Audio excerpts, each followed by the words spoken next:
West begins in Fort Worth, Texas, to around the globe. You are listening to Talk of the Night. And now, your host, Paranormal Phil. Thank you, and good evening, good morning, wherever you may be around the world, around the globe, or even in your own backyard. I am Paranormal Phil, and later on in the show tonight, we're going to be joined by my guest, Mary Savarese, and I hope I pronounced that right, but I'll find out when we bring her on. But first up on the Talk of the Night website, under the story of the day, ex-wife kidnapped by ex-husband and son for exorcism.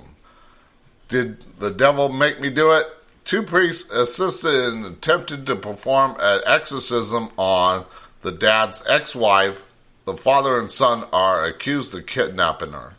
The father, Jose Mangena Fares, I'm going to mispronounce that name badly, 42, and his son, Victor Fares, 20, were set to meet their victim at a Walmart in Stockton, California, in an attempt to try to fix the marriage, a KCRA report said. The woman, who didn't suspect a thing, got into the car but ended up going for a wild ride. After picking up the woman, the father and son picked up a couple of priests and headed to the father's home. According to deputies' reports, the unwilling participant was doused with sacred oil and purified as part of a religious ritual. The woman was unharmed and recovered after her roommate reported the kidnapping. Of course, you can read that and the rest of the story up on the Talk of the Night website under the story of the day by clicking the link below the story. Alright, and let's talk about my guest a little bit before we bring her in here. Oh, shoot. I gotta bring for some reason I hit something and it made the words on my thing here go very large. Alright, Mary Savarese is an award-winning Amazon best-selling traditional published fiction author and speaker. Born and raised in Brooklyn, New York, she earned a degree in accounting from City University and worked with the insurance and financing world. Known for her quirky titles, Mary's debut novel has received 5 stars and 8 awards. Tigers Love Bubble Baths and Obsession Perfume, Who Knew, is a mystery romance intertwined with the supernatural.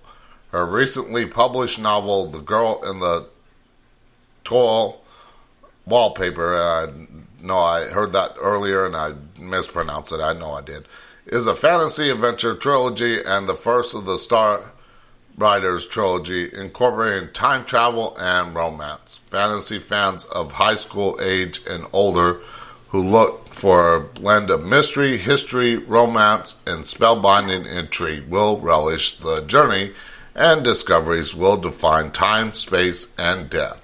U.S. Review of Books was compared The Girl in the Tall Wallpaper to Doctor Who and A Wrinkle in Time. Mary appears on iHeartRadio podcast, Mandela TV, cable, YouTube, local publications, and UK radio. After living in Massachusetts, Mary raised her family in Connecticut. She presently resides in Florida, where she can spend her time writing, entertaining, and unusual stories that pique her readers' interest. You can connect with her on her website, which is linked up to the Talk of the Night website, talkofthenight.com. So please welcome to the show my guest, Mary Savarese. Well, good evening, Phil, and your wonderful audience. What a wonderful introduction, and it is such a pleasure to be with you here. And you did fabulous on my name, Savarese. I go by the middle initial of K because there are several Mary Savareses out there. So to differentiate myself on the websites, I go by Mary K. Savarese, and you did wonderful with my second book, the title, The Girl in the Tall Wallpaper. So we'll have some wonderful time tonight to get into all those wonderful meanings and some paranormal information that I have truly experienced and put into my writings as an author. All right. So tell other than what I mentioned there in the bio, tell the listeners a little bit about yourself. I am a writer, an author who loves to write with quirky titles, and I am known for that. And within those quirky titles, they come out of an experience in my life. So the first book that I wrote, Tigers, and again, it took me over 10 years. It was my goal to become traditionally published. So I'm basically an overnight success, Phil. It took me 10 years to become traditionally published. And the first of many manuscripts was accepted by a small publishing house. And the title, Tigers Love Bubble Baths and Obsession Perfume, Who Knew?, is a mystery romance intertwined with the supernatural. And would I be able to just explain to your audience how the title came about? Sure. Okay, because it's a wonderful, wonderful experience. Several years ago, I visited the Wildlife Reserve, St. Augustine, called the St. Augustine Wild Reserve. And at the end of my tour, I am approaching a vat overflowing with bubbles. Now, this wildlife reserve is like an old folks' home for big cats, tigers and lions and panthers. And they come here after finishing maybe with a TV show or a movie, or even people that had them as pets. So the end of my tour, I approached this vat, 15 feet wide, 5 feet high, overflowing with bubbles. And I say to myself, what is this?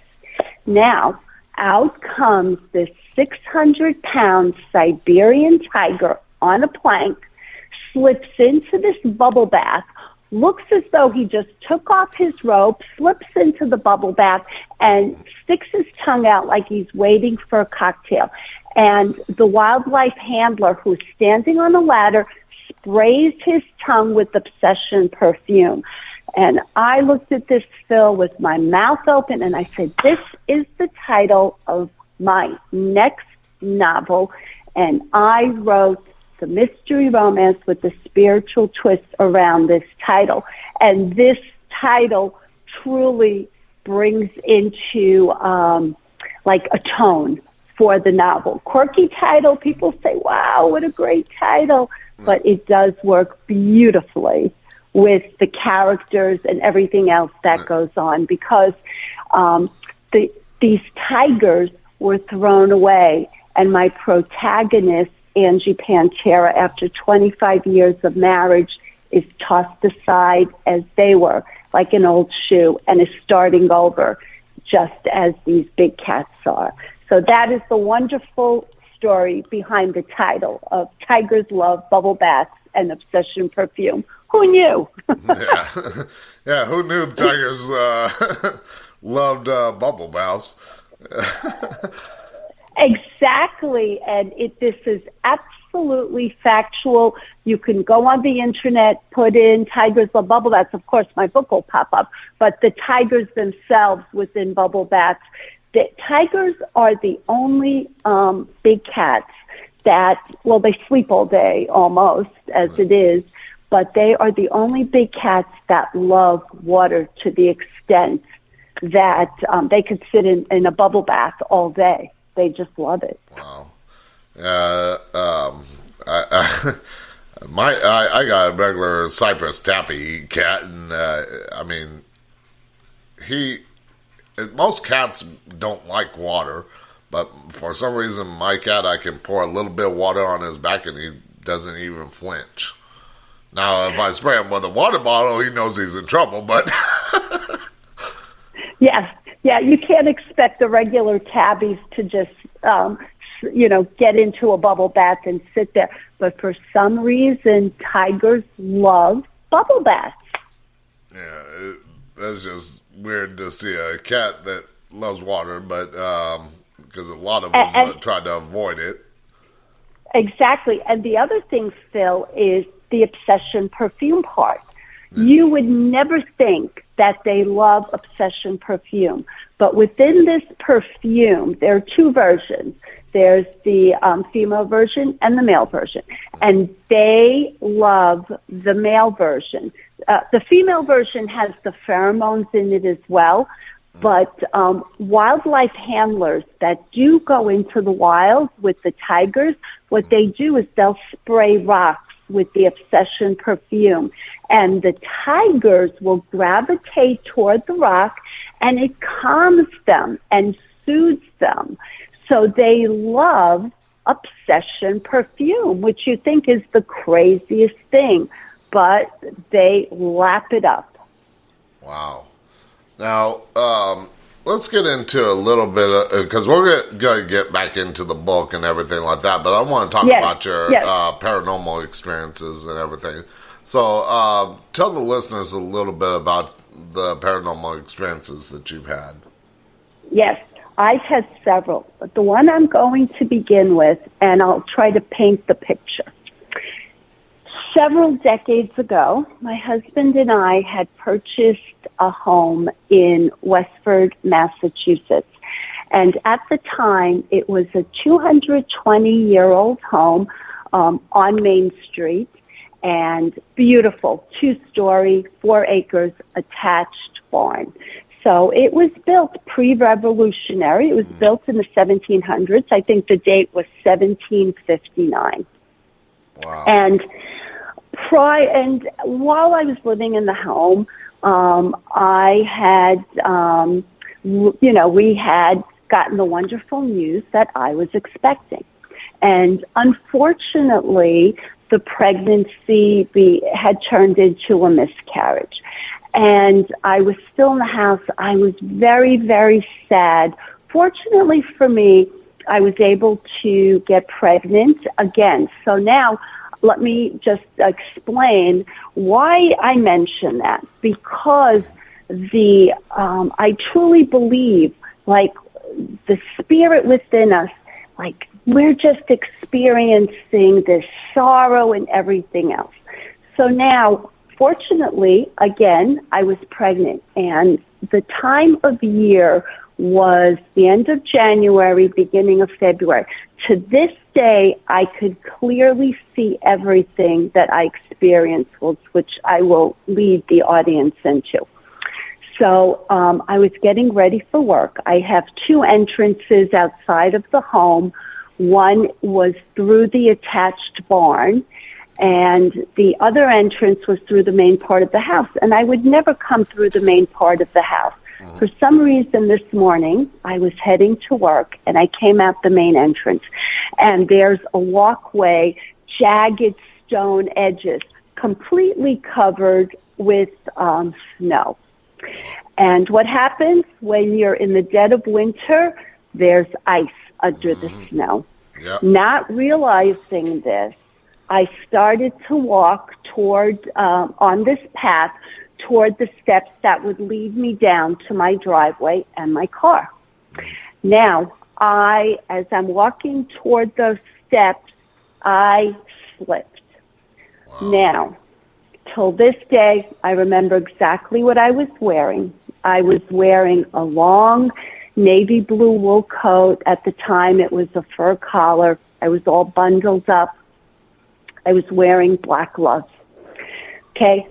I am falling forward. Now, naturally, when you fall forward, you fall forward. I would have smashed my whole face. And I, at that time in my life, was so worried about this pregnancy that I would be able to carry it to full term.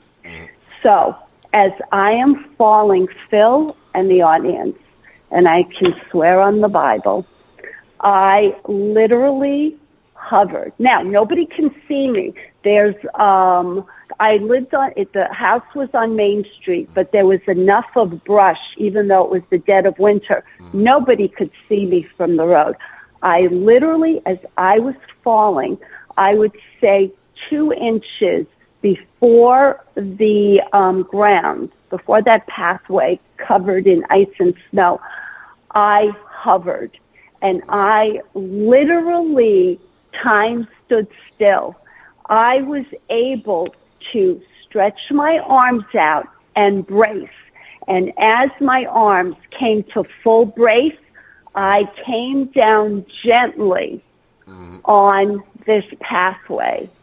Wow. And that was truly something supernatural. And at that time in my life, what did I think? I was like, oh my God, what just happened? And I was afraid to say anything to anybody because they would have thought I was what? Nuts. Yeah. This was not imagined.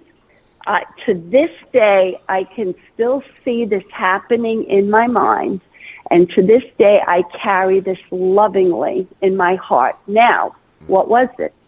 Was it my guardian angel, Phil? Or was it a benevolent spirit within this farmhouse that at the time was 220 years old, right? And just they feel like my grief that I had gone through and a fear of possibly losing a child. And I can tell you, through the rest of the years, you know, anytime I fell forward, even holding a child, nothing braced me. I came down full force, skinned my knees. But at this point in my life, there was something so unusual that took place that it'll always be a part of me. So you basically fell forward, face first. As you can imagine, seeing yourself falling forward, not something didn't brace me. Something allowed me to hover 2 feet above the ground with enough time. I mean, this wasn't minutes. This was seconds, but time stood still and allowed me to separate. As you're falling down, what do? You know, I would have just crashed face forward. This hovered me, allowed me to spread my arms out to brace, and my hands came down gently and braced the rest of my body, which came down gently on the snow.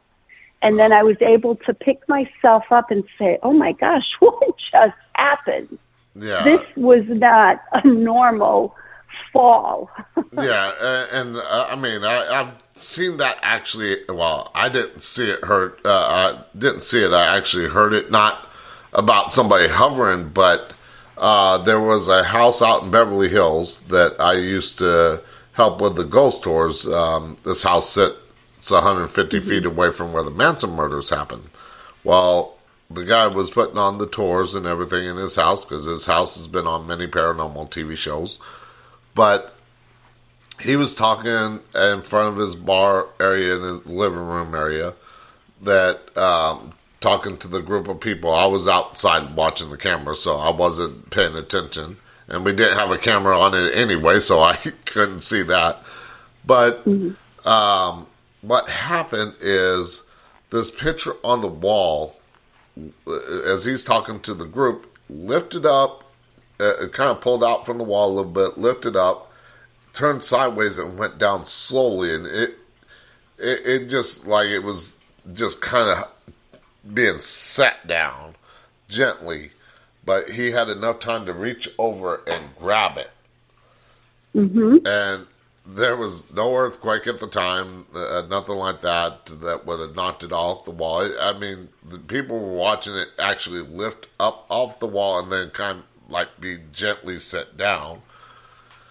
So, amazing. I mean, I've heard of something like that happening before. Now, do you happen to know if it might have been like a guardian angel or the spirit in the home? Could it? I don't know. Was it my guardian angel? Was it a benevolent spirit living in the home? But in the amount we lived in the home for 3 years before we moved because of work to Connecticut. And during those 3 years, there was nothing else unusual. It was such a beautiful home on 4 acres that I believe if there was a spirit that lived there, it was a happy spirit. there was nothing mean or evil ever about the house. Okay. So that this happened to me, I think it was such a time in my life. As I said, the fear of possibly, just like your mind, of not wanting to lose another child, that this, could it have been my guardian angel? Yes. Could it have been a benevolent spirit? Absolutely. That really took care of me. And this was truly a supernatural experience that I've never experienced again, but I can visualize it so clearly in my head to this day.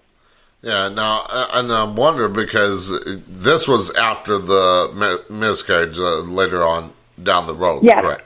Okay. Yeah, but just 4 months down the road. And we were in the dead of winter at that time. Okay. So I had just gotten the news, that the wonderful news again, that I was pregnant. So the fear then, I think, was probably overwhelming for me, that I can't lose this, baby now too. Yeah. And I truly believe that those feelings are just there as parts of us. Yeah. And, we always believe in our guardian angels.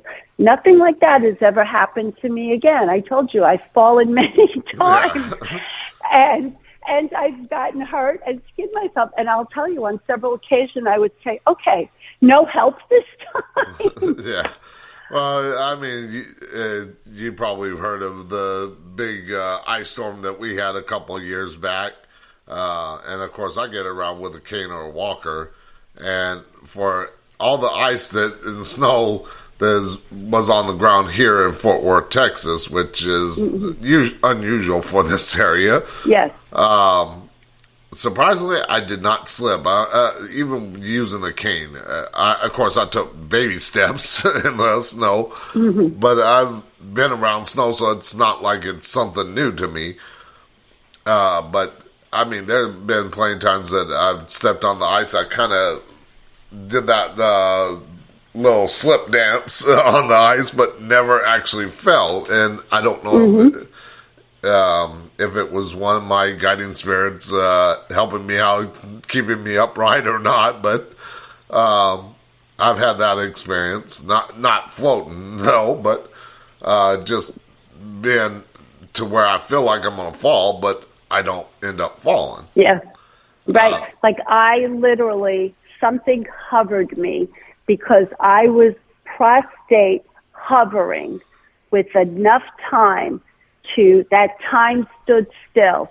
I could hear nothing. If there were cars passing, it was silence in my world. Wow. Hovering and enough time to get my arms positioned to get myself braced, and I came down gently. And as I said, at that point in time, I wouldn't tell anybody because I thought they would have thought I was crazy. But today, I talk about it willingly and happily and gratefully that I did experience that in my life. Now, and the reason why I asked about some of these questions, like I said before the show, we were talking, that I like to go off of things that people say, and I'm using some of my experiences and everything like that, too, to help with this, tell the story and everything. But my mom had I would have had an older brother, but he was stillborn. And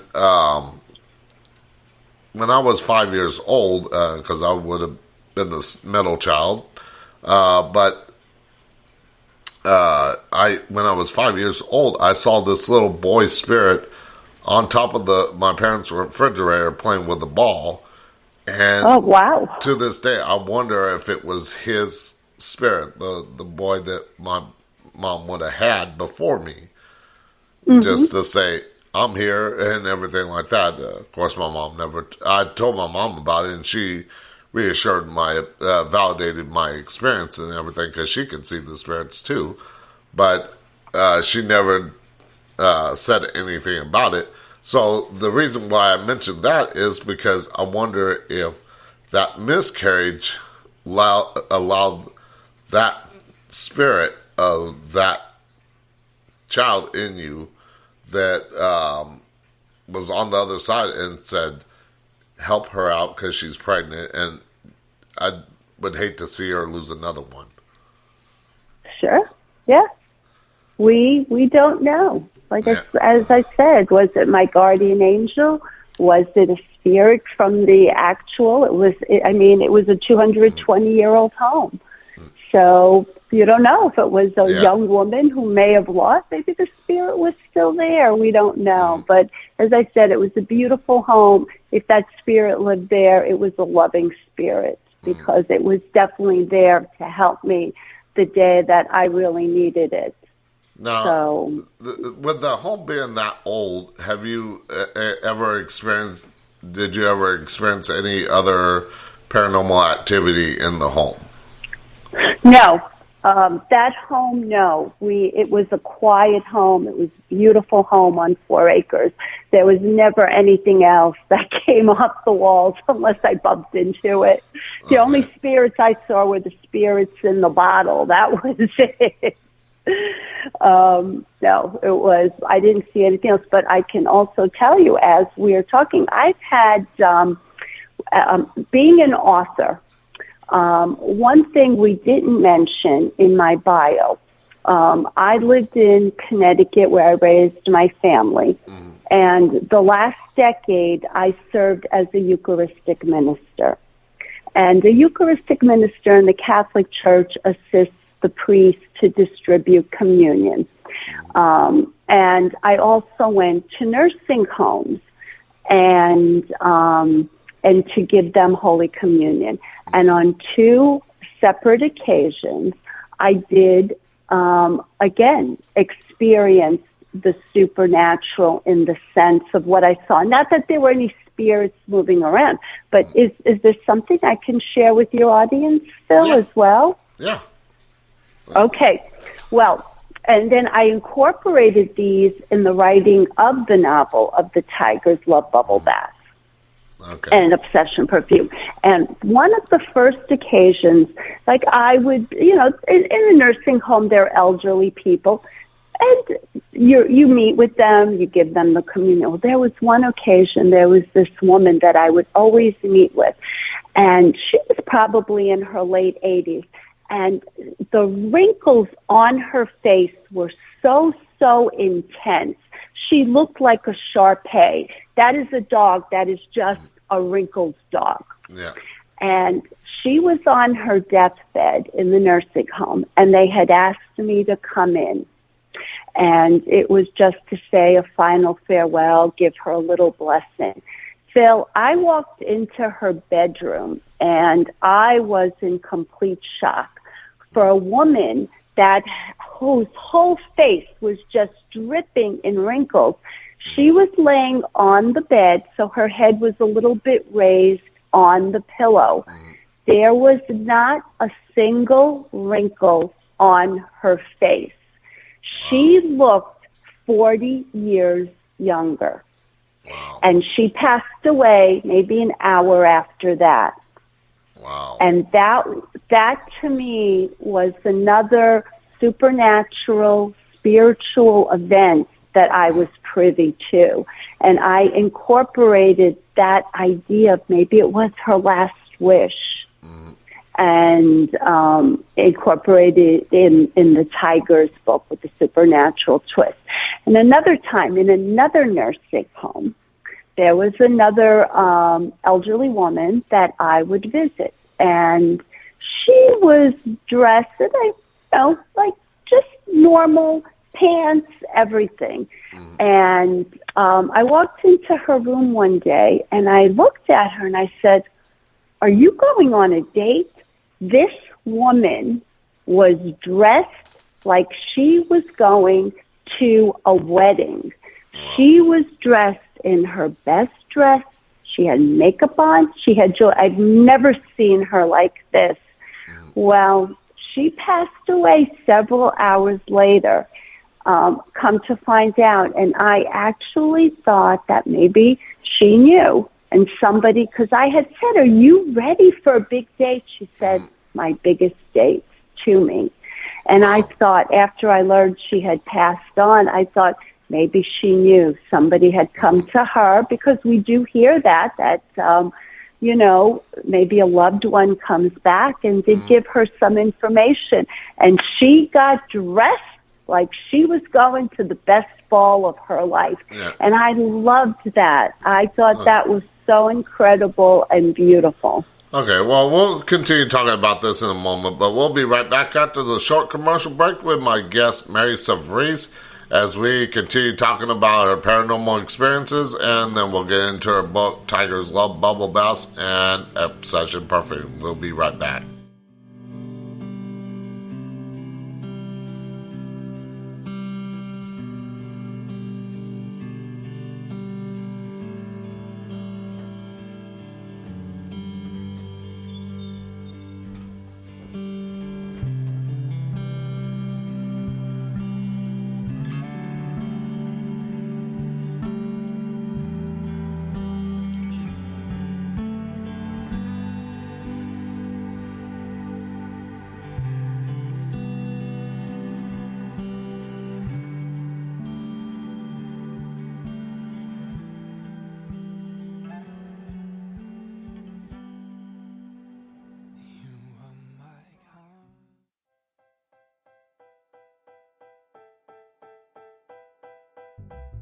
Do you have a talk radio, Facebook Live, or YouTube show and would like guests for your show but don't know where to go to get them?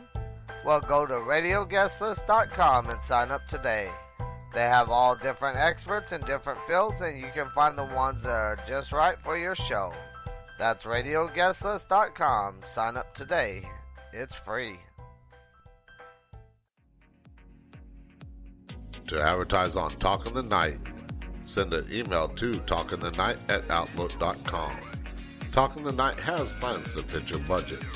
Get your product or business heard around the world by the Talk in the Night listening audience. Plans include 30-second spots and banner ads on the show's website and mentioned on the social media sites. So get your product or business heard around the world today.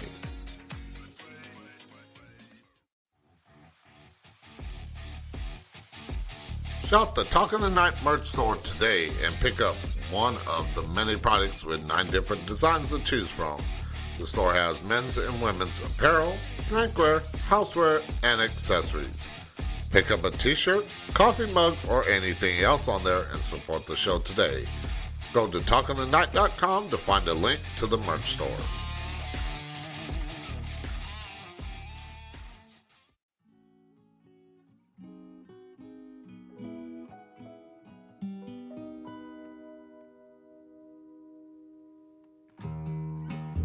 This world, it's so unkind.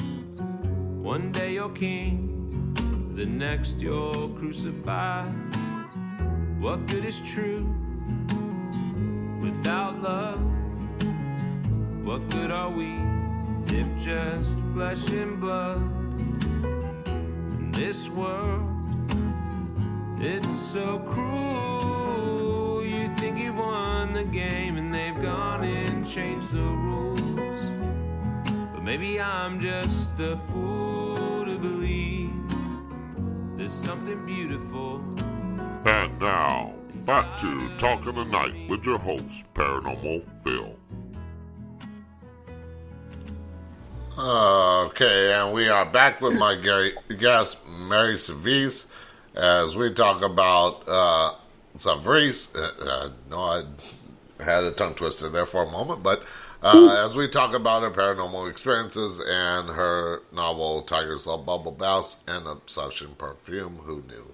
So you were talking before the break about your experiences working in the nursing home. Now, were these just people that were in the nursing home, that they weren't any spirits or anything like that, were they? No, they were there. Yeah, they were the residents of the nursing home. They were in their late 80s, and both of the women where I had experienced I was able to witness something before they passed on. And it did have a profound effect on me. As I said, one woman that I knew had so many wrinkles. She looked like a Shar-Pei dog. And I don't mean that in a negative way. I mean, she was in her late 80s. And when I went to visit her, she was laying on her bed. Her head was slightly elevated, and there were no wrinkles on her face. I was shocked. She was 88. She looked like maybe she was 48, and she passed within the hour. So was this one of her wishes? Her face was smooth as silk and glass. And the other lady that she would always dress just normally, but one day she looked like she was dressed, and I had said to her, "Where are you going?" She said, "I am going to the," like she meant like I said, "Are you going on a date?" And she goes, "Oh yeah, the biggest date of my life," and she passed like within hours after that. So I always wondered, did somebody come to her right before that and say, "This is going to happen"? And she was joyful and ready. Yeah, and we hear a lot of people that have either had traumatic stories. I've been in the paranormal field over 30 years, so it's nothing new to me. But yes, a lot of people hear about stories about loved ones coming to them in like a tragic event or close to death and everything like that, to kind of guide them to the other side and everything like that. Now, were those the only two stories from that nursing home, or were there a lot more? No, those were the only two stories that I found quite unusual, out of the extraordinary that did occur. And just lovely, lovely women. I was thrilled to be a part of the remainder of their life, to see that. Because for me, Phil, as a writer, I take those ideas and I incorporate them into my stories. And, we had mentioned my first book that was traditionally published, Tigers Love Bubble Baths and Obsession Perfume. My second book was recently published, and it's the first of a trilogy. And again, quirky titles, The Girl in the Toile Wallpaper, and toile wallpaper, wall coverings, fabrics. It's something in our daily lives, but you may not know it as toile. It's usually two-toned, and it tells a story. And I would have this in my home, and I would pass by my toile wallpaper that showed people laughing and smiling. And I said, there's betrayal there, and there's love, and there's this. And I wrote a whole story about that. And in the paranormal sense, I brought in time travel into that. And the first book is a mystery romance. The second in the trilogy is a fantasy adventure and intertwined with romance. So if you love fantasy, if you love adventure, if you love romance, you will love The Girl in the Toile Wallpaper. Okay. Now, out of all those experiences that you talked about, as far as living in the home and hovering the two patients in the nursing home, was there any time, and I know you mentioned at the house nothing, and at the nursing home nothing, but in your daily life out and about, did you ever have any experiences with seeing spirits or things moving on their own, or hearing or smelling something that shouldn't have been there? Personally, I can tell you I have not, but I did know of a very, very close family member that had passed on. And this is another story that I wasn't there personally, but I know of it. And it is also very interesting if I could share it. Sure. So this is at the time I had lived in Brooklyn, where I was born and I had grown up. And this was an elderly gentleman, one of my parents' closest friends. And he was very, how can I say, a stingy man. did not like to part with his money. Okay. And, we lived their blocks there, their neighborhoods. So he lived in this 3-family apartment home, and he had the first floor apartment. Well, he passed. And the place was rented again. And 2 young women moved into the apartment. And one night, they look up and they see this man standing in front of their bed. And he is saying to them, "Get out of my house." No. And they came back and they told my family this whole story. And we said, we kind of understand it. Well, that spirit remained in that apartment. He did come back several times. I mean, they were at the point they were ready to move out. But I'll tell you, when the lease was up, he was gone. Wow. So I thought that was a very, very interesting story about a spirit that it was stingy most of all his life. Okay, yeah, because, I mean, you figure living in a 200-plus-year-old home, Yep. especially something that's pre-Revolutionary War, you hear a lot of stories of hauntings in, like, Salem, the Gettysburg area, anywhere in Boston, and stuff like that, because of the things that took place during the Revolutionary and Civil War and everything like that. And I find it interesting that in a 200-year-old plus home that you would not experience anything. Now, maybe you didn't really see it or anything, or didn't notice it, because I do mention that everybody has the ability to see and communicate with spirits, but a lot of people lock that ability deep into their subconscious. So there are people that just don't want to think about it and everything like that, and they go throughout life without having an experience. But no, and I'll be honest with you, Phil. No, I'm not gifted in that sense. And if I did experience things like that, it would scare the heck out of me. So I could naturally just, shut something down like that. But as I said, on that home, I did experience that hovering over that snow and ice. Yeah, and like I said, that's an interesting story. I mean, I would love for something like that to happen to me, but no, I like I said, I've had many experiences, whether it be from ghosts and spirits to pacing in front of me and staring at me and being like, "You can see me," to like I said, what I believe is my older brother playing with a ball on top of the refrigerator, and so much more. But I've gone through life that way, and it doesn't scare me now. Right. And for you, it is a gift, and it's a gift that you appreciate. So I think that's wonderful. I think that truly is. Now, when you did, I want to ask one more question about this, the hovering thing, before we get into the book and everything like that. But was when you were falling forward, was that like a scary experience, or just did it feel like a normal falling forward experience?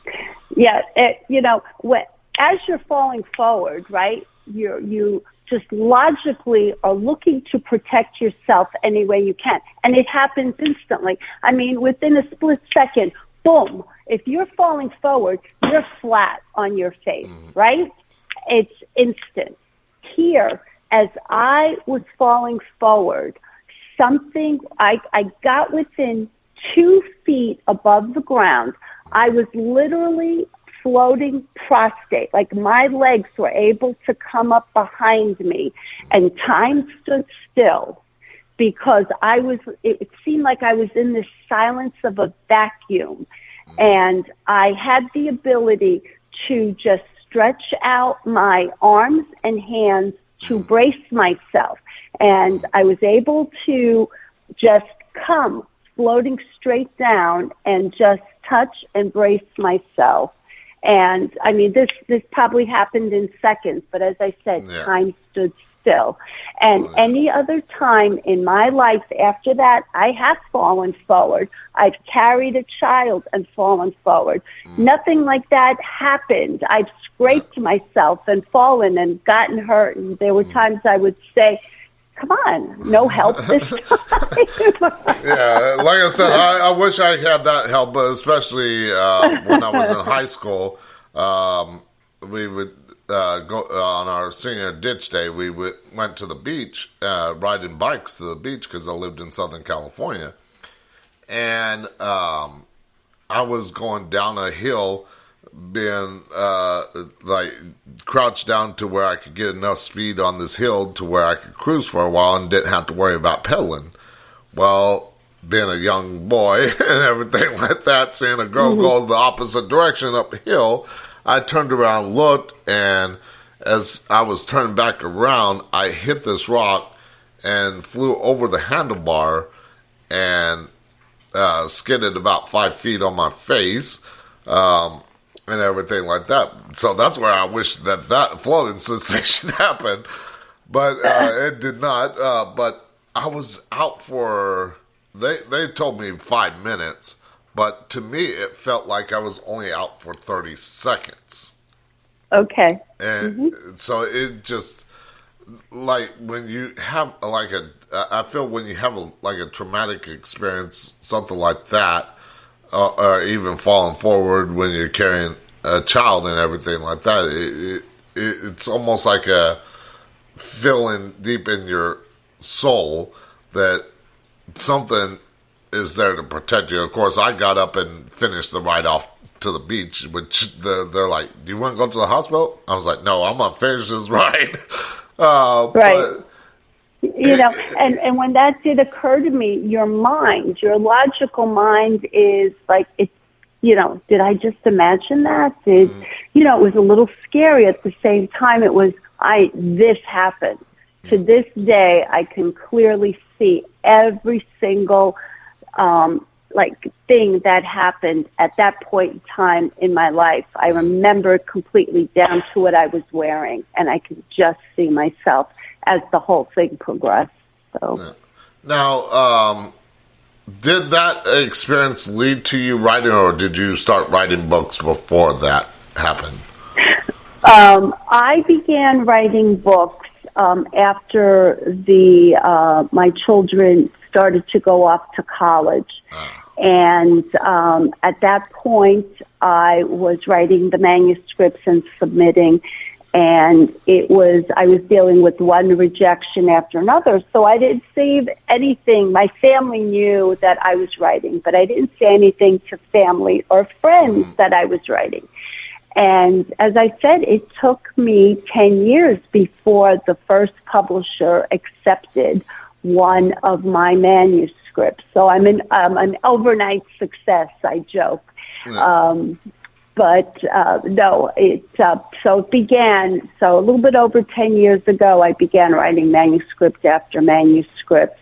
And I started with a small publishing house, and my latest book, The Girl in the Tall Wallpaper, is with a new publishing house as well. Okay. So let's get into talking about, because we got about 10 minutes before we go to the break. Sure. Let's get into a little bit about the Tigers Love Bubble Baths and such and perfume. Yes. Who knew? Tell us a little bit about it, because I know you mentioned that you had that experience with the tiger jumping in this bubble bath and having the obsession perfume sprayed on them. But let's get into what, without giving away too much of the book, so that way people purchase the book. But yes, well, the title was very much influenced by tigers that were tossed aside like an old shoe. And in this wild reserve, they are allowed to begin anew. So I wrote my murder mystery with the supernatural twist around that. So this is basically a metaphor for a middle-aged woman, tossed aside like an old shoe, Angie Pantera, tossed aside like an old shoe at her 25th wedding anniversary, and she starts anew. And she does start by getting a job. She lives in the Philadelphia area, moves to Maine, to the Maine area. And she begins working for a nursing home. And as the reader, the supernatural part that begins within this novel, she just says she will grant the residents, and there's only a handful of them, wishes.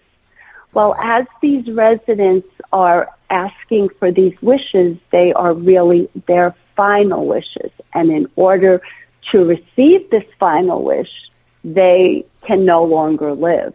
So that's the reader. Wow. She does not see, my main character, my protagonist, obviously does not see the supernatural part occurring, but the reader is privy to all of that is occurring to the characters in the book. And while all that is going on, there's a mystery. There's one death after another occurring, obviously. Mm-hmm. And guess who they're starting to look at? They're starting to look at the protagonist. So it becomes, it's like one twist and turn after another.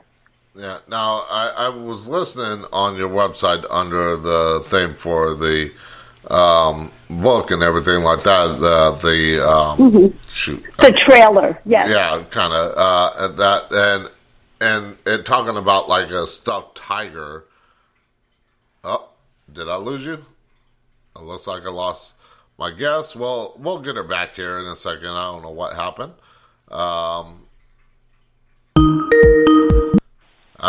Sorry about that. I don't know what happened there. Hi, Phil. I don't know what happened there. The ghosts are playing. The gremlins are playing with my computer. Exactly. But well, I'm back. I'm back. Where were we? But as I was saying, luckily it didn't take a half an hour or anything to come back. But anyways, as I was saying, talking about that trailer and mentioned a stuffed tiger and everything like that. Yes. Now, is that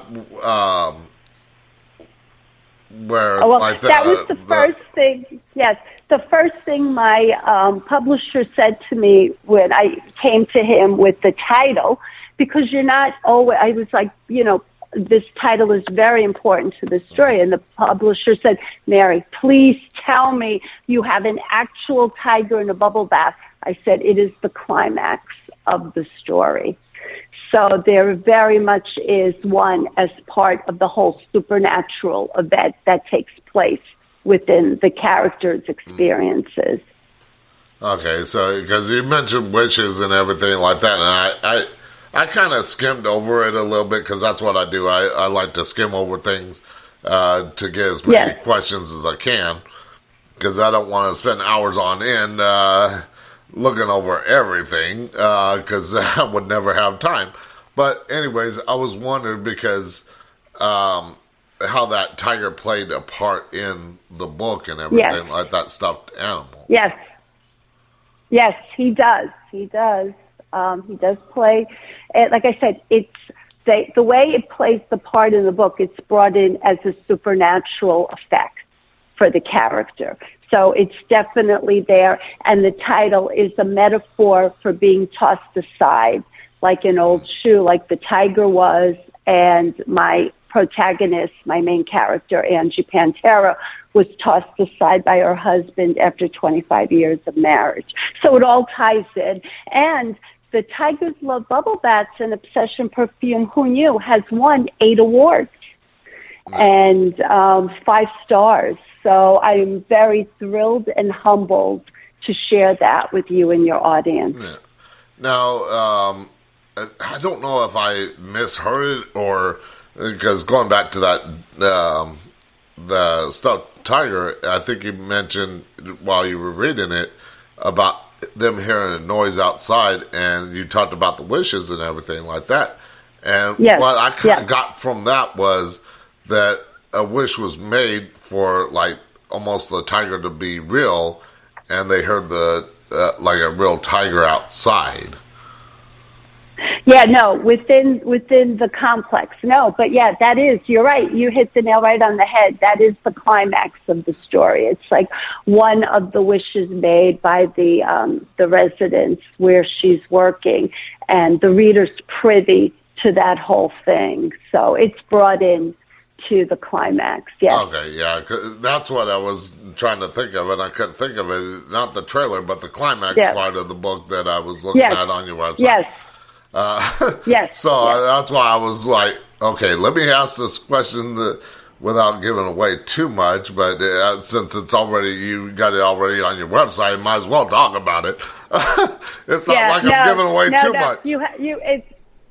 Nope, you haven't given away anything there. The reader is privy to, and they'll have so many twists and turns that they'll love it. Okay, now, I think in the email that you sent me, there was a mention of the Tiger King and stuff like that. Now, this book, did you get any inspiration for writing it from the whole Tiger King story? Well, what happened, as we know, during COVID, all of a sudden, the Tiger King on Netflix began to become so popular. And what occurred from that was the popularity, and then podcasts and radio interviews became very interested in the title of my book. But something wonderful actually happened from that series, whether you love it or hate it. And it's actually back. There's a whole other aspect that's back, is activists, because people, at that point, people were allowed to have tigers as pets. And at this wildlife reserve, a lot of the tigers that are brought there are the pets that people had, and they got out of control. You cannot control a tiger. Yeah. And activists went after Congress, and they actually had a law passed where you can no longer own a tiger as a pet. So that show, Tiger King, as I said, either you love it or hate it, has done something good in regard for the tigers, and people. I mean, can you imagine? I would love to have a tiger as a pet and to get into a bubble bath with a tiger. Would I ever do that? Obviously not. Well, I mean, you hear so many stories of the animals attacking, because after all, they are wild animals, and they do have those wild instincts. No matter, even if you raised them from a cub, they're still going to have those wild instincts, like the chimpanzee that ripped the lady's face off, the whole Siegfried and Roy tiger attack. A lot of younger listeners and stuff like that probably won't recognize some of those stories, but they do have like I said, a wild side. Even my domesticated Cypress Tabby has a wild side, because he was actually, this is an interesting story. I mean, he came to live with me a little over a year ago, in January of last year, and it was before the big ice storm, and I was sitting outside in my walker and everything like that, because I got a seat on it, and I was enjoying the air outside, and I had my door open a little bit so that way I could feel a little bit of the heat, because it was a little bit cold, but not too bad. But I could still feel the heat and everything like that, because I knew I wasn't going to stay out there long. And the cat came in, jumped up on my couch, and he stayed ever since.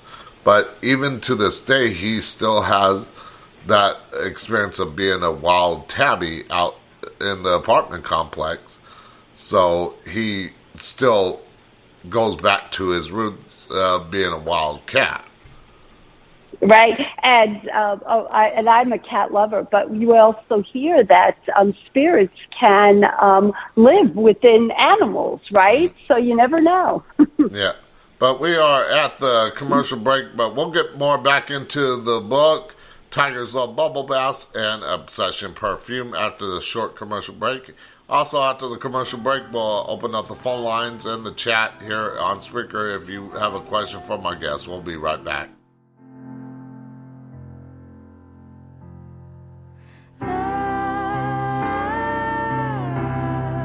When all this is through, and till I hold tight on to you, we'll just head down, carry on, 'cause what else can we do but get through? And we'll sing hallelujah, but what is that to you right now? The weather is getting warmer and people are out and about. Well, if you love ghost hunting, now is the time to pick up some new gear. GhostStop.com has a wide variety of equipment to choose from, and one of those items is Blue Buddy. He's back. The talking bear every investigator wants on their team. Click on the Ghost Stop banner ad at the top of the show's website and pick up your Blue Buddy today. Go to spring.com and sign up to create your own design or choose from a design from one of the many creators on there. Spring has ways to integrate your store on social media, custom stores, and they have digital and physical products. While you're there, check out the Talk in the Night merch store. To get started with Spring today, click on the banner ad on the Talk in the Night website.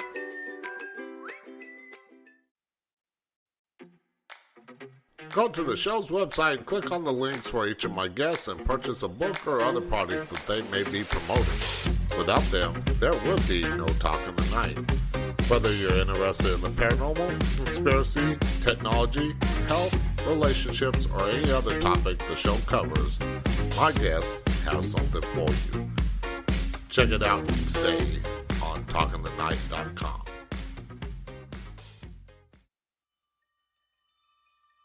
When it's cloudy, I don't see you. When it's dark, I lose your spark. And I don't have another moment when you're not around. I know you're my ray of light. Somehow I have lost your sight. I have got mysterious ways to bring you back into my life. And I'm gonna make you mine. I'm gonna make you mine. I'm gonna make you mine. I'm gonna make you mine. I'm gonna make you mine. I'm gonna make you mine.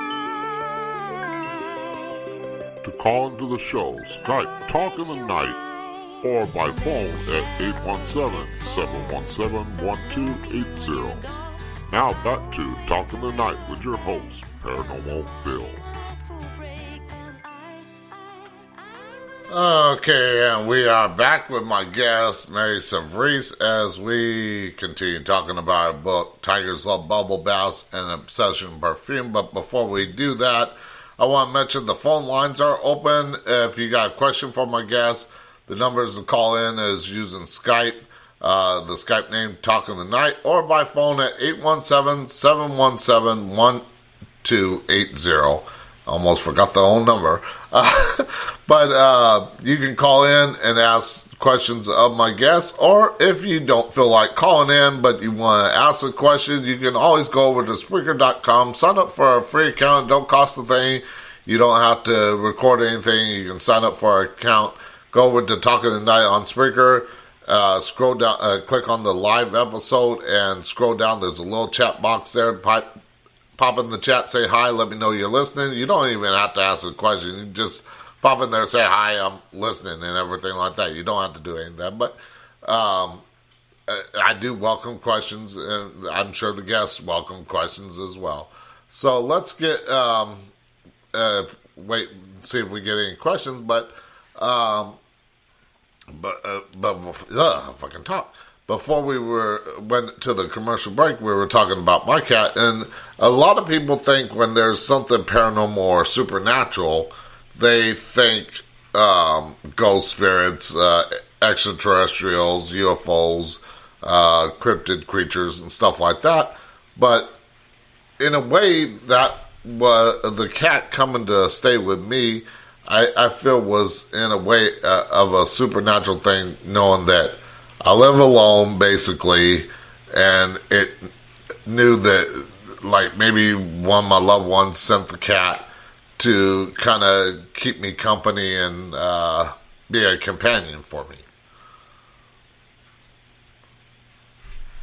Are you there? Oh, that's one. I am there, Okay. and I am listening. I wanted to make sure I didn't lose you again. Now, I'm a cat lover, and yes, I truly believe that. Yes, exactly everything you said. Okay. Now, what kind of research did you do for this? Did you look into the tigers and stuff like that? Or was it just that one experience with that tiger in the bubble bath and the obsession perfume? Well, being a fiction writer, yes, I do research because you want to stay accurate to a time period.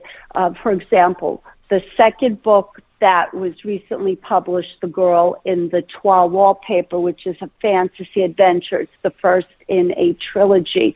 I have a time period. I'm in contemporary times, and then I go back in time to Italy. So the research is done on the time period, what clothes people wear, maybe what the attitudes were.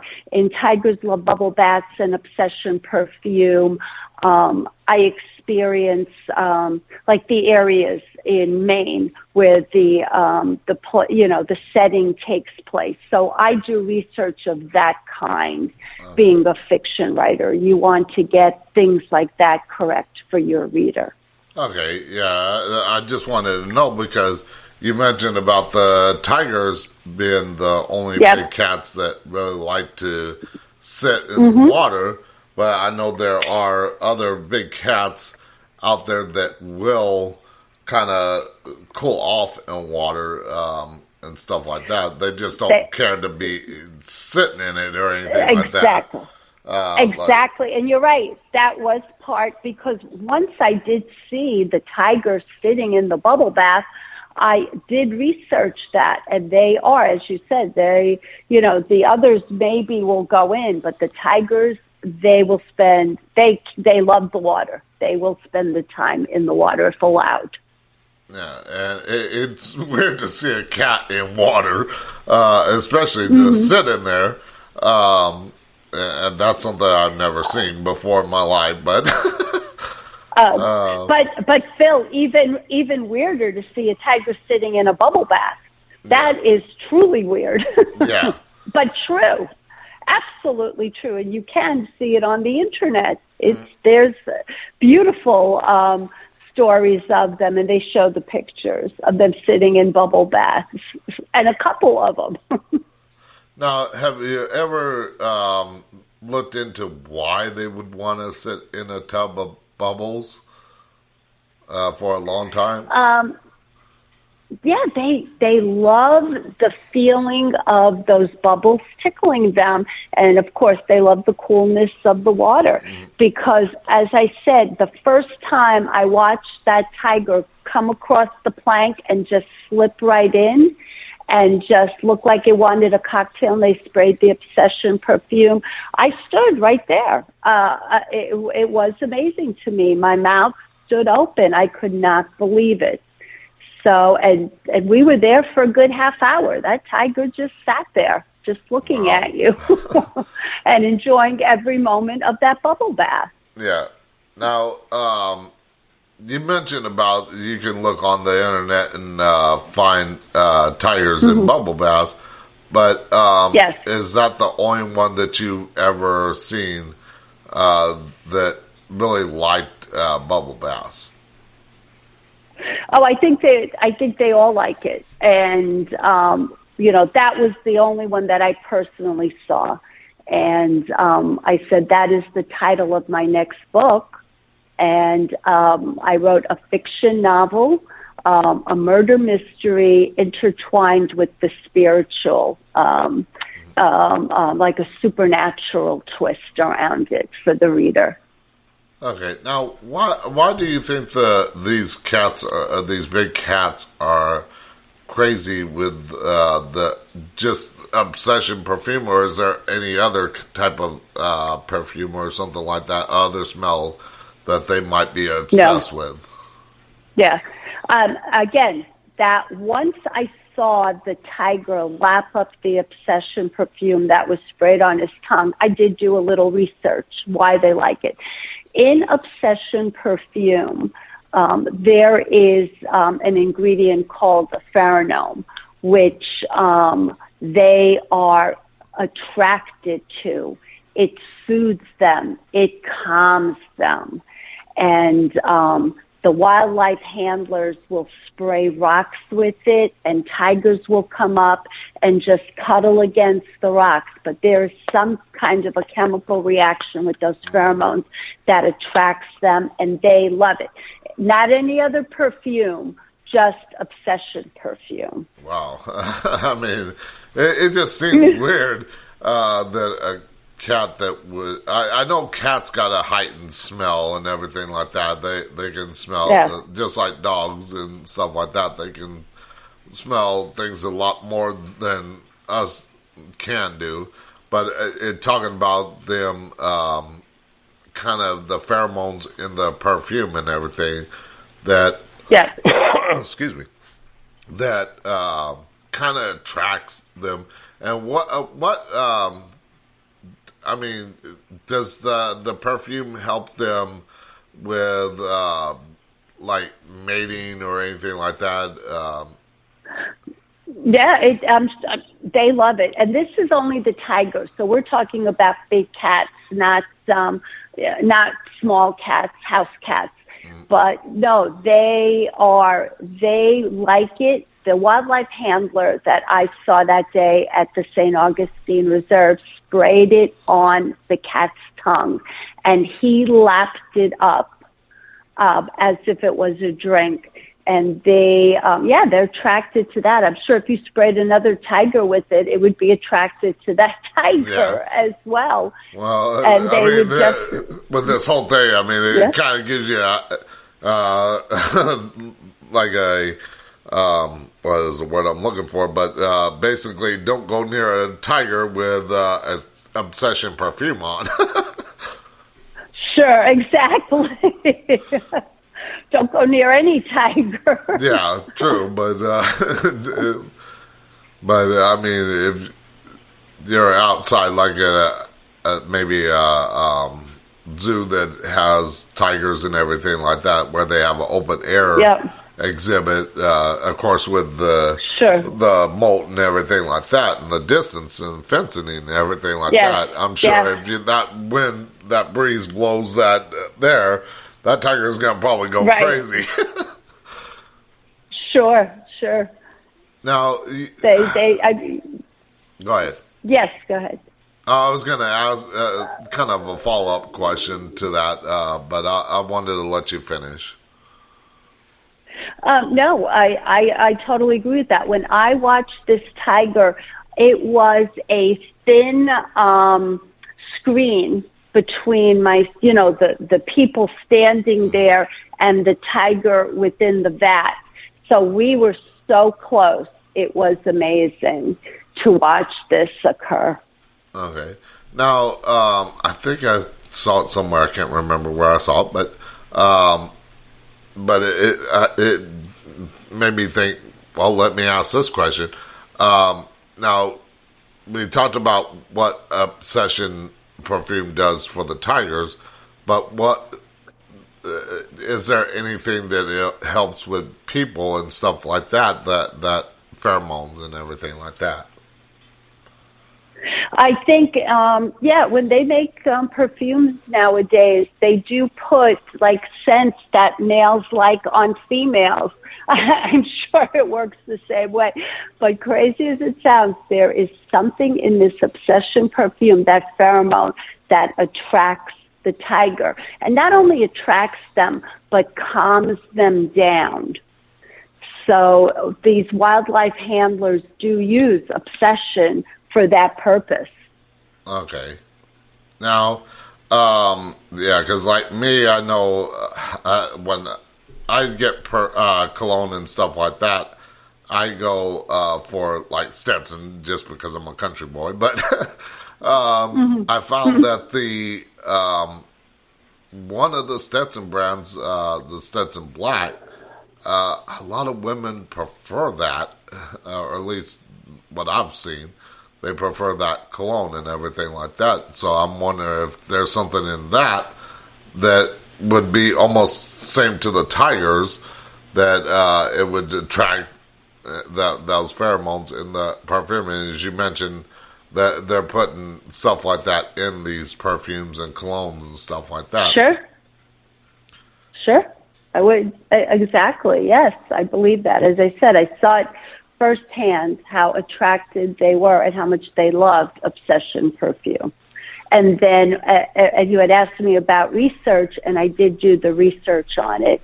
And they show wildlife handlers in the wild spraying rocks with it, and it attracts these tigers, and they literally just rub themselves and are calm against these rocks. And I guess, these handlers are doing some type of a research or whatever at that point in time. Yeah, because now talking about, because it just brought to mind something else. I've seen it. I can't remember who the guy was or is, and where he's been. But in the Tiger King? Are you talking about the Tiger King? No, it's not the show, because I've never seen the show. I just, for some reason, I just never found interest in it. But no, there was a handler that worked with lions, and there's this big old male lion that'll come up to him and rub up against him, lay with him, and everything like that. And of course, as we said, they're still wild animals. They're going to attack. They could attack at any moment.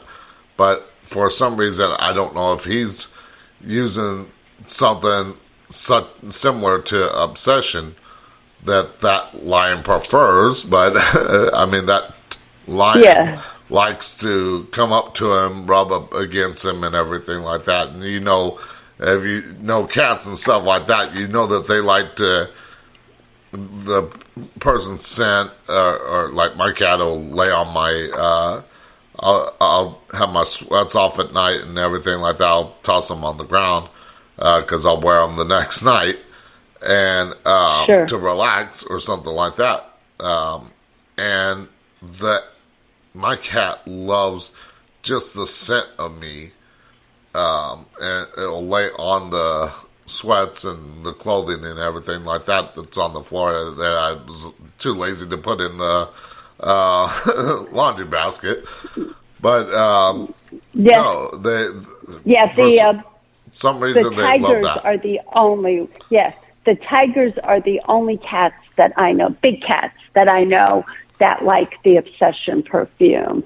I'm not sure if any other big cats, in doing the research, it did not say that any of the big cats are also attracted to that, just tigers.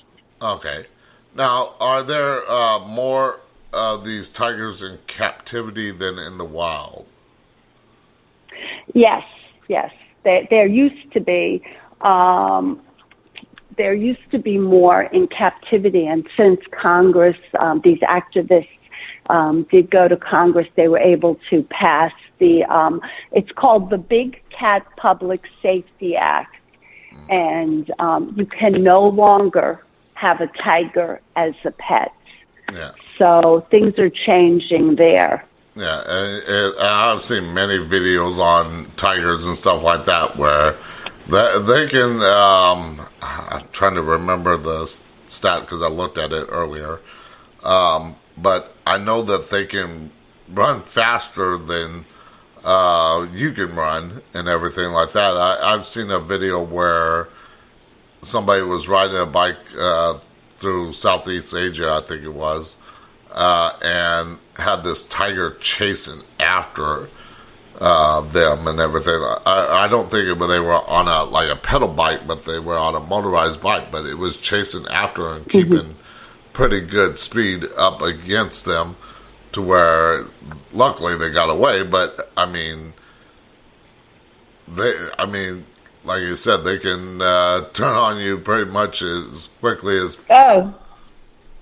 Now. Yes, as much as I love to look at a big cat, I wouldn't be near a big cat. So. Yeah. Well, I mean, unless there was something between me and them. So. Yeah. No, I prefer my tabby cat. Now, I did have a Siamese cat at one time, and that was probably my best cat because I don't know what it is with Siamese cats, but they're almost like the chows of cats. They're loyal to one person. But this cat was built like a brick. I mean, he could probably beat up a lion. That's how big he was. But no, he would beat up pit bulls just for fun. Yes.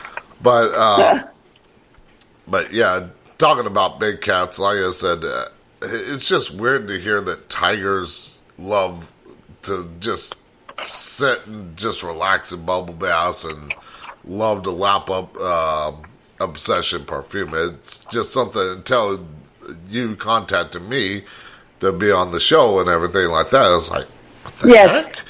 Why would a cat want to be around water? Yeah, and truly, in doing the research, and then I saw it with my own eyes. And tigers are lazy, and they'll sleep all day, but they will sit in a tub with bubbles forever. They just love the coolness of the water and the feel of the bubbles. If you're going to be lazy, why not sit in a bubble bath? Now, how can we help care and save these tigers and other big cats? Well, you can go on the internet, and there are the tiger foundations. The reserve that I did visit, St. Augustine Wild Reserve, I promote them anytime I can. They are absolutely wonderful because they are not for profit. And what they do is they take these big cats in from, as I said, their leftovers. They're tossed aside from TV shows, maybe movies, or at that time people had them as pets and they take care of them. So those are organizations that, I'm committed to, and any donations would be wonderful. But yeah, you can find, you go on, there's a National Tiger Day, I believe it is in July, and there are, tiger foundations throughout the world. Okay. Yeah, because I wanted to ask, because I noticed that you help with a cat shelter in Juniper, Jupiter, Florida. Jupiter. Every time I say it, I want to say Juniper. I don't know why. But a cat shelter in Jupiter, Florida, that you will be teaming up with and everything like that. Yep. Has that taken place, or is it upcoming? Yes, it's upcoming. It's in the works. With my latest book being published, The Girl in the Toile Wallpaper, they are taking the names of the characters in the book and naming kittens after them. So what we are planning to do is adopt a cat, get a free book, and get some publicity going in the area with the local radio, the local TV stations, and it's wonderful to help, these organizations. And I'm like you, I love cats, so big or small. I mean, I do want, like, something other than a cat, but I know, like, just like a big cat, I'm sure eventually it'll come to where they're going to be protected as well. But me, I've always had a fascination for wolves. For wolves, okay. Yeah, that's my beautiful fascination. Animals as well. But I would love to have a purebred timber wolf, domesticated, of course, as a pup, not full-grown one, because it's harder to train and everything like that, even though they're still wild animals. But yeah, I have a fascination with cats, but I do have that fascination with wolves. I've always found them interesting. And of course, they're social animals and everything like that, whereas cats are more independent. Yes. Yep. Now, absolutely. Yeah. Yes. Now, on this cat shelter, is this like small, like regular house cats and stuff like that, or is it like a shelter for like these big cats? No. This is just for house cats that you can adopt, from kittens to older cats that people can no longer take care of, or they're found by members of this cat shelter. But these are just your normal, everyday house cats and kittens. Okay. Yeah, No tigers or lions there. Okay, I wanted to make sure that they weren't. Yeah. I mean, Yeah. I'm not saying that they would adopt tiger cub or anything like that, but I didn't know if they had like any in their possession or anything like that they were caring for. No. Okay. Yeah, no. They just take care of they're looking for homes for the older house cats or kittens. Okay, yeah, because like I mentioned, my cat, I mean, he just came to live with me, and he was completely wild. Now, I don't know if he was born into the wild or somebody left him, because he was about a year old when he came to stay with me. But, so, I mean, he came to me like nothing, so I don't know if he, like I said, had been dropped off, but in my apartment complex, there's a lot of stray cats and everything like that. My aunt and uncle had stray cats on their 3 acres of land, because being out in the West Coast, you have a lot of mice, so we allowed them to stay out there so that they help keep the rat population down, the rat and mice population down.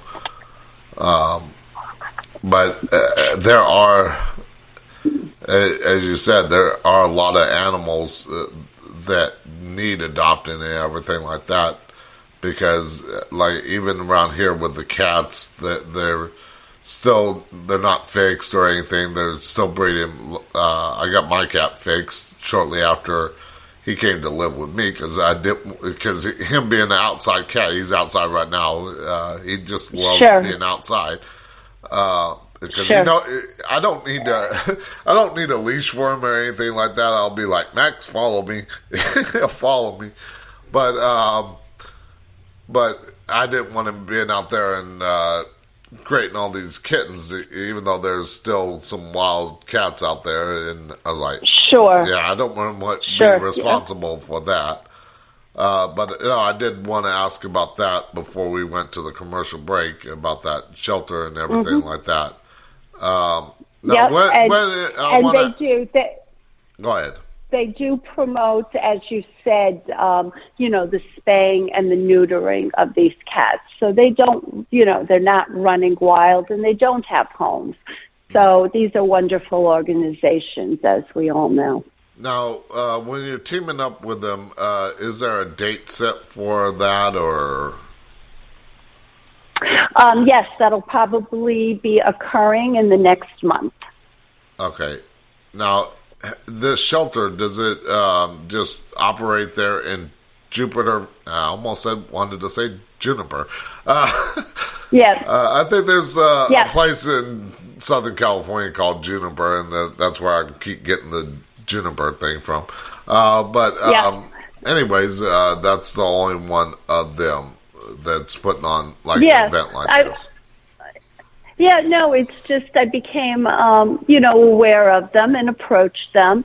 And it's a wonderful organization, and they have a retail store that they do sell, clothing, and people, just bring in as a donation, and the money goes toward the shelter. And then they have a separate building where they do house the cats, and they do go to, in the Jupiter area, they go to, a big pet shop, and you're able to adopt the cats from there. And so we'll be, they're naming the kittens after characters in my new book, The Girl in the Wallpaper. And if you adopt a cat, we'll be giving away free books, and we'll be having fun and trying to get the local media involved to promote it. Okay.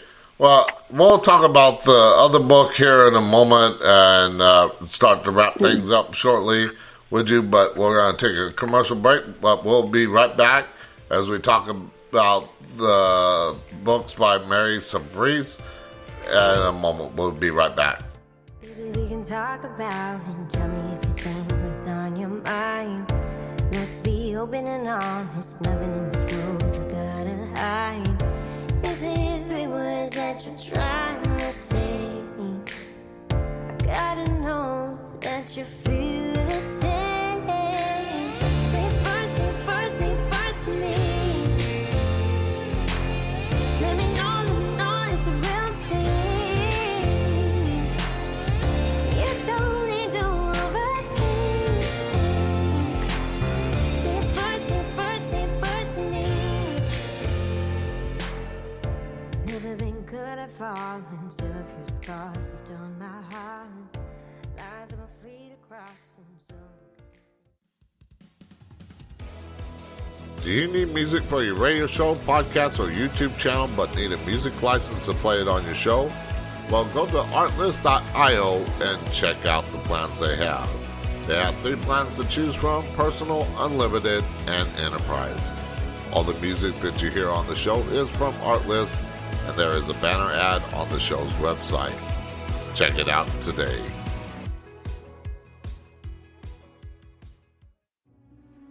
Do you love the strange, unusual, and weird, unexplained mysteries? Do you like reading about the paranormal and other happenings? Well, I have the website for you, unexplainedmysteries.com. On there you will find so much, such as the latest news and articles, forums, news with video, and so much more. That's unexplained-mysteries.com, or you can click on the banner ad on the show's website to take you right there. Do you love history? Do you wonder what happened on this day in history? Well, check out history.com/this day in history and find out what happened on this day in recorded history. You can also click on the image on the Talk of the Night website under This Day in History and check out one of the many things that happened. The show's website lists a different event in history every day, so check it out today. Yesterday I fell asleep at night. I woke up in the spaceship traveling at the speed of light. Everything feels so misplaced. The sky is at my feet and the ground above my head. I'm landing on a star with little flying cars, but I feel like I already know this place. Call into the show, Skype Talk in the Night, or by phone at 817-717-1280. Now back to Talk in the Night with your host, Paranormal Bill. Okay, and we are back with the final segment with my guest, Mary Savarese, as we talk about her book, Tigers Love Bubble Baths and Obsession Perfume, Who Knew? And we talked about a paranormal experience. Now, I do want to get into your other book here and talk about it a little bit as well. The Girl in the Toll Wallpaper. Now, when I first saw the spelling of it, I wanted to say Tolly for some reason, but now this, you mentioned this has a supernatural twist to it as well, time travel and everything like that. So give a little bit about the book. Oh, thank you, Phil. I would love to. It is very much, I'm an author, a fiction author who loves to write with quirky titles. So Phil has graciously spent time introducing the Tigers Love Bubble Baths and Obsession Perfume.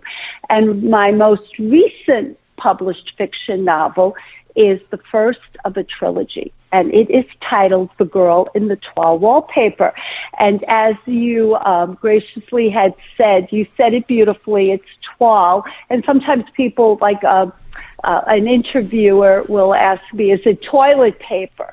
But what toile is it is present in our everyday lives. We just don't know that it's called toile. And it is an artistic wallpaper or a fabric, two-toned, vibrant colors that shows people frolicking or people dancing, maybe from a different time period, current period. It can be anything, but it's a very vibrant artistic print. And Phil, I would have this wallpaper in the home that I had resided in, and I would walk by it every day, and I saw a story in there, a story of fantasy and adventure and romance and betrayal and everything else. And then what I did with this novel was takes place in the contemporary, but it brings the reader back to a period in time where family loyalty mattered, and a young woman would have to listen to her family, and they would tell her who she was supposed to marry. But my heroine's heart is taken away by someone else. And what happens is, as part of this fantasy and time travel involved, she's placed into the toile wallpaper. And I bring the reader into this whole wonderful world where they experience this fantasy and how she is able to be released from it, as you say. And it's in a wonderful, again, twists and turns that take you from contemporary to a period in history within the country of Italy. It takes place in Florence and Siena. Okay. Now, on this supernatural race, I think you mentioned that it also involves tigers as well. Mm-hmm. My first book. Well, Tigers Love. Okay. Yes, I thought the second book had incorporated tigers into it as well. But I'll tell you, Phil, it does showcase cats that are part of they are trained cats. So in a sense, I don't have the tigers, but they are like one main character where they're able to do tricks and things that assist the characters.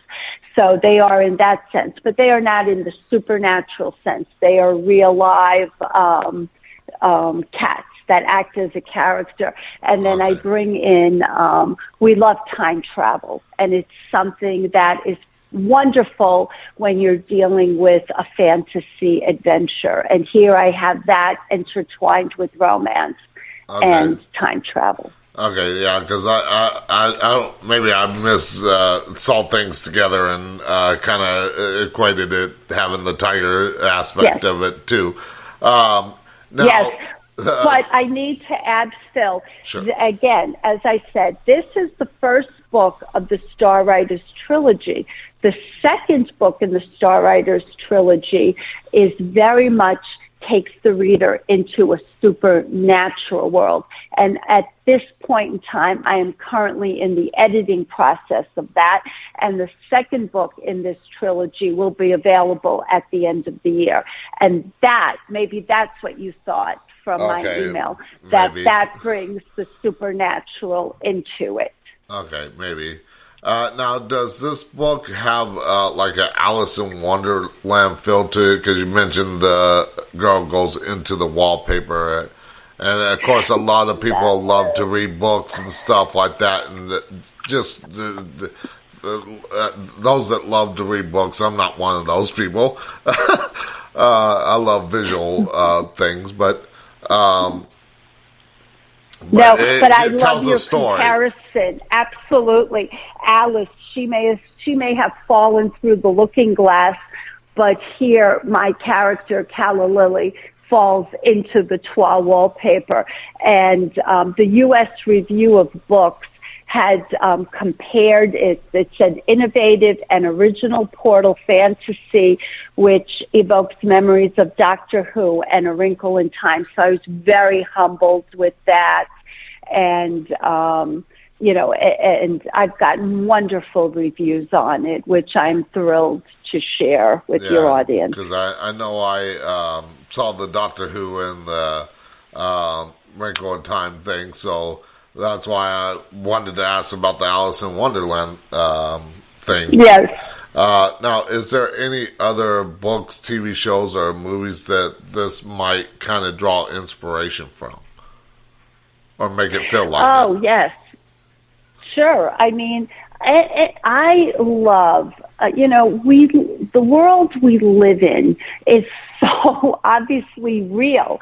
And to escape from it, I love to write within these worlds that I create, the fantasy adventure, the supernatural, because it takes us away from our ordinary lives, everyday lives, and brings us into a different world that, we can fantasize in and tells you a story. And everybody loves romance. Mm. Now, this book, you mentioned the first book has that time travel feel to it. The second book is more of a supernatural. Yes, one. Within the star. Yes, now, the girl in the toile wallpaper. Now, is it going to be like playing off of that first book? Like she goes back into maybe a different wallpaper that has that supernatural feel to it, or? Well, the first book, yes. Kind of ends with a little bit of a tease. The second book, which is a little bit more of the supernatural, takes a theme from the girl in the toile wallpaper, the Star Writers theme. And the third book in the trilogy will bring you back to a return of the girl in the toile wallpaper, but it won't be exactly those same characters, but that theme will be there. And so we bring back the villains and we bring back the good people and, and do another little twist to it.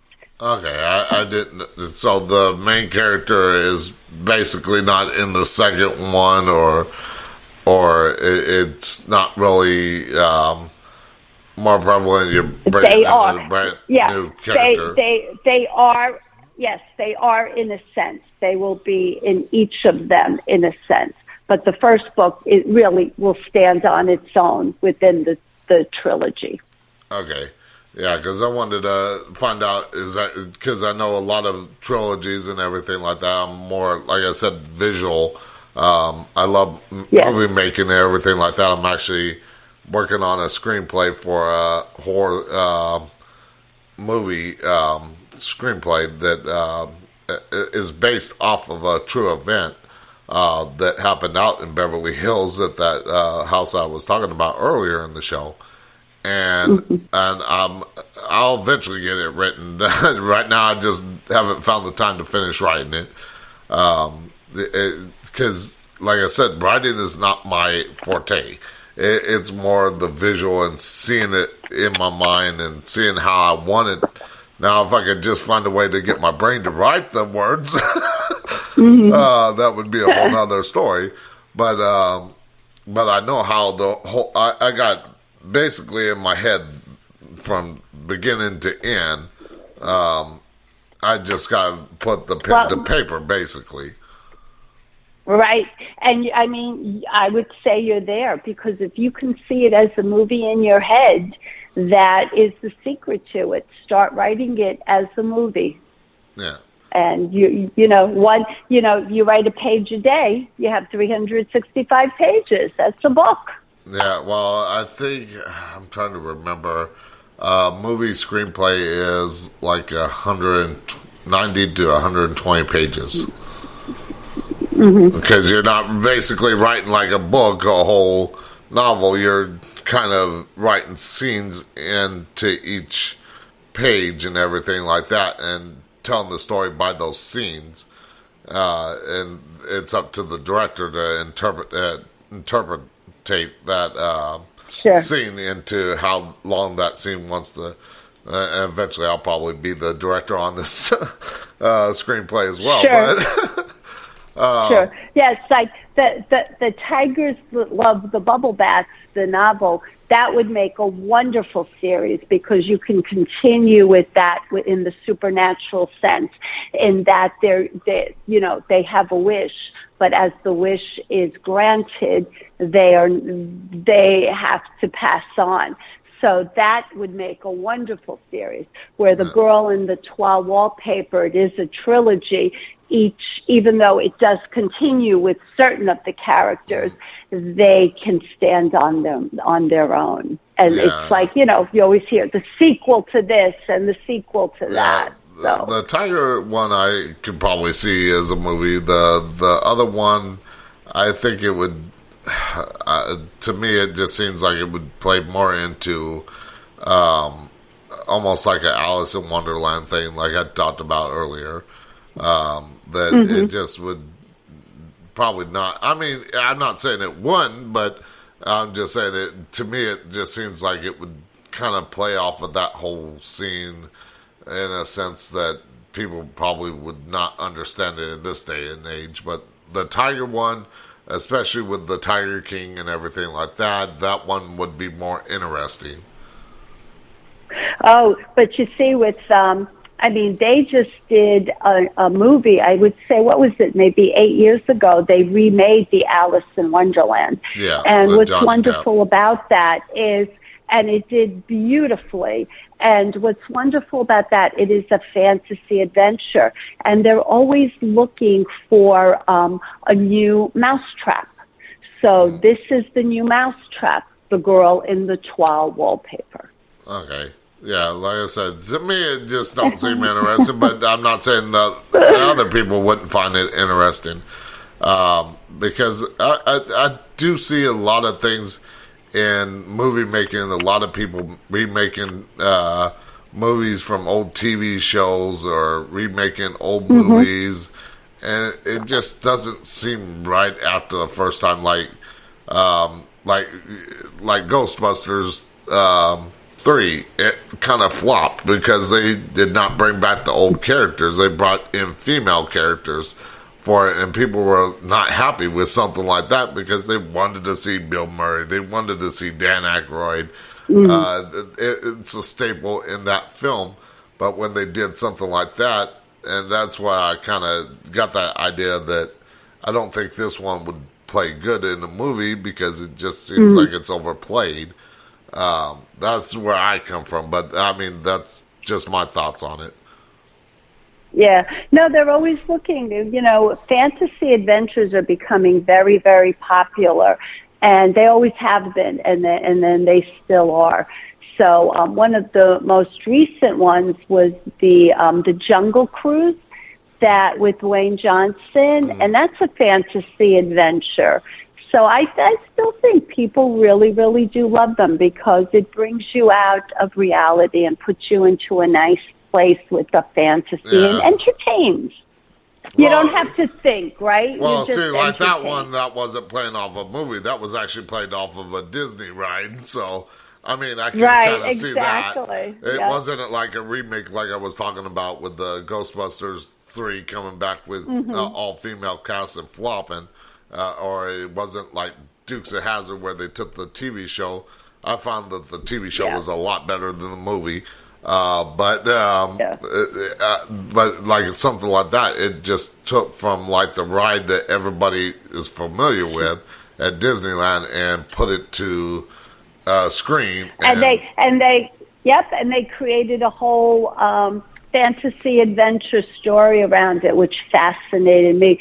But I did love the female Ghostbusters because I do love all those female actors. Yeah. And I did enjoy that. Okay, but we are running out of time. So tell people where they can find out more about you and these books. Oh, thank you so much, Phil. Yes, my books are available, and it's Mary Kay Savarese, and they are available at Amazon, Barnes & Noble, any independent store, and bookstore. Tigers Love Bubble Baths and Obsession Perfume, Who Knew? If you love murder, mystery, with a supernatural twist, you'll love that book. If you love fantasy and you love adventure and you love romance, then The Girl in the Toile Wallpapers for you.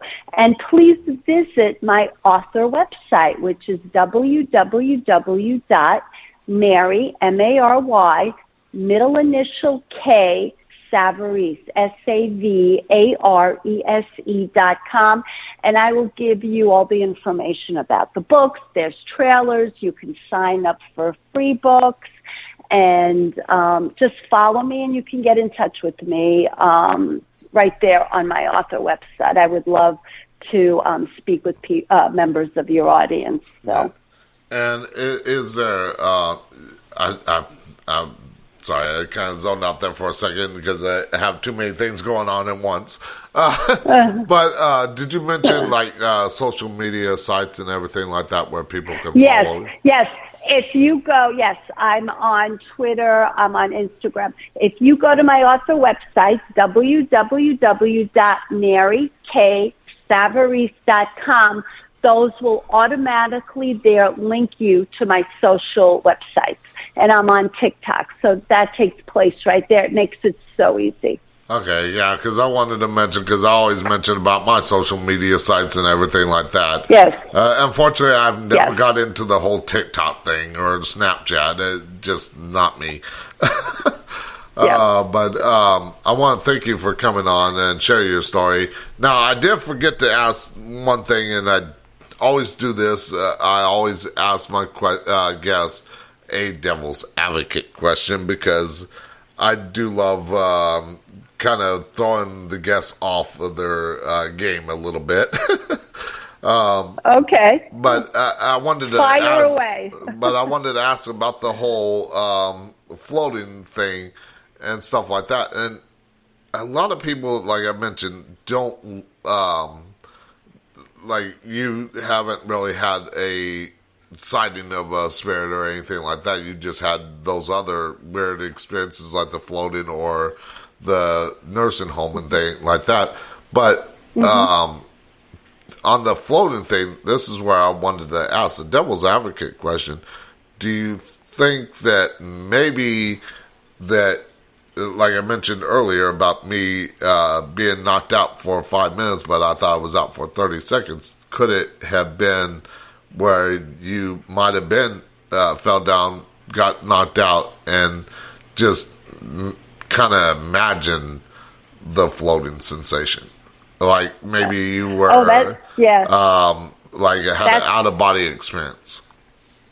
Yeah, no, that's a great question, Phil. No, I know exactly what happened. I was walking on snow that covered ice, and I was falling forward, and I was not knocked out because I was there, present in that whole moment. And it's like, this wasn't anything that took minutes. This was moments, but those moments in time just stood still, and everything was quiet around me, and it just gave me the opportunity to get my arms and hands out there to brace myself, and I was literally floating like 2 feet over. But this happened in moments. Okay. And no, I wasn't knocked out because I was able to right away brace myself. I came down, and then I was able to just stand up and like wonder, oh my gosh, like what just happened here? Yeah. And Okay. then, like, be Yeah. afraid to say anything. Yeah, like I said, I just, for those people that have doubts in it, I love to give them a little bit of taste of the thing. Because in the paranormal field, skepticism is healthy and everything like that, I believe, because like somebody that has experienced the paranormal as much as I have, I could say anything is paranormal, but I do like to look at the skeptical side a little bit too, because if there's like a knock on the wall, I could be like, okay, could that be actually an animal in the wall? Could it be the pipes making noises? Unless I can actually see the spirit right in front of me, I have that skeptical side. So for the skeptical people, I like to ask those devil advocate questions. Sure, of course. But I want to thank you again for coming on and everything, sharing your story, sharing about your books and everything like that. And if you want to pick up her book, her website is linked up on the Talk of the Night website. There's a banner ad at the top of the page. It says, let me get to the page here real quick. Got so many pages open. Pick up a copy of Tiger's Love Bubble Baths and Obsession Perfume. Who knew? Click on that banner ad. It will take you right to her website. You can pick up her book there. And, of course, everywhere else that she mentioned. Again, thank you for coming on, sharing all that with my listening audience. Oh, thank you, Phil. It was such a pleasure to be here with you. All right, and so we're almost out of time here, but I want to mention that tomorrow night we are joined by my, not one, but two guests as we get into psychic abilities. We're going to talk with Lisa Hazard and Misty Loeb as we talk about psychic abilities, so much more with the psychic world and everything. Ask all that questions about opening third eyes, how to do so, how to different aspects of the psychic world, like clairvoyance, clairaudience, clairsense, all that stuff. And then we're also going to talk about their podcast, We Are All Psychics. So join me tomorrow night at 9 p.m. Central Time over on the Spreaker.com. There is a link up on the Talk of the Night website.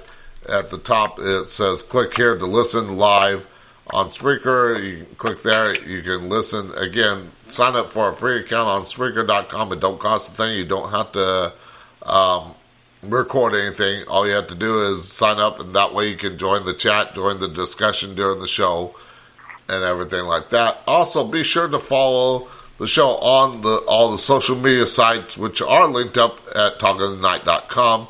Facebook, Twitter, Instagram, Discord, LinkedIn, YouTube, and all that. Also, the show can not only, if you not listen live, you can also listen on Spreaker.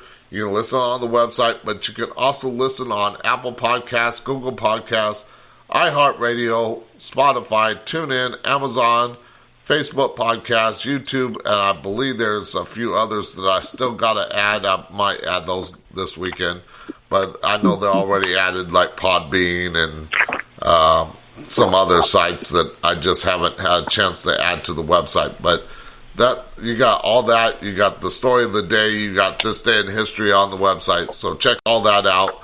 And until tomorrow night when we welcome Lisa Hazard and Misty Loeb, I shall see you on the dark side. Good night from Talking the Night.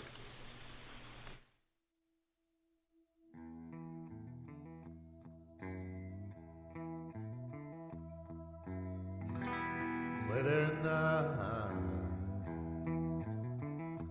darkness has fallen. turn on the radio, and you hear him talking.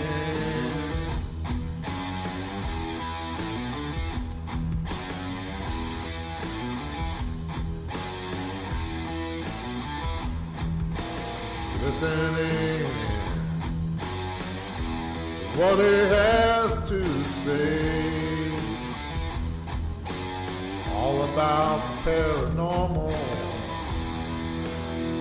and all of the things. When he sounds off, you can hear him say, see you on the dark side.